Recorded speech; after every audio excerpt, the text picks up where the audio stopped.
இந்த ஹீரோவோட தீவிர ரசிகன்டா நான். இந்த ஹீரோக்கோசரம் உயிரை கொடுப்பேன்னு சொல்கிறவனுக்கும் சரி, இந்த கட்சிக்காக உயிரை கொடுப்பேன்னு சொல்கிற தொண்டனுக்கும் சரி, நம்ம அப்பா அம்மா நம்மளை பெற்றுக்கலைன்னா இந்த மாதிரி ஒருத்தன் இருந்தான்னு இந்த உலகத்துக்கே தெரிஞ்சிருக்காது. அதை முதல்ல புரிஞ்சுங்க, புரியுதா?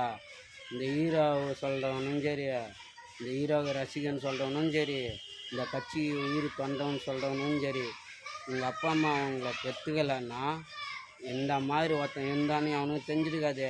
இந்த ஹீரோவும் வாடா ராசா உலகத்துக்குள்ளன்னு கூட்டிக்கிட்டு வந்துருக்க மாட்டானுங்க.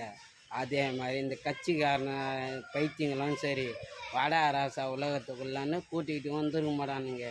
நம்ம அப்பா அம்மா கஷ்டத்தை முதல்ல புரிஞ்சுங்க, புரியுதா? தலை அஜித்து அதான் சொல்லிடுறாரு, பெற்றவங்களோட கஷ்டத்தை புரிஞ்சுன்னு அவங்க கஷ்டத்தை போகுங்கடா, அவங்க சம்பாதிச்சு வச்சு நல்ல பேரை வந்து கெத்துறாதீங்கடா, அவங்களுக்காக பாடுபடுங்கடா, அதான் சொல்லி தலை அஜித்து. புரியுதுங்களா? சொல்கிறத புரிஞ்சுங்கடா.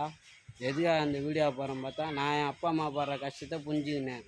இல்லை என் அப்பா அம்மா என்னை பெற்றுக்கலனா கூட இந்த ஹீரோ என்னை கூட்டின்னு வந்திருப்பான் உலகத்துக்குள்ளே, அந்த கட்சிக்காரன் என்னை உலகத்துக்குள்ளே கூட்டின்னு வந்திருப்பான் சொல்கிறவங்களாம் எவனும் லைக் பண்ணாதீங்க, ஷேரு மயிறு மட்டை எதுவும் பண்ணாதீங்க, சரியா?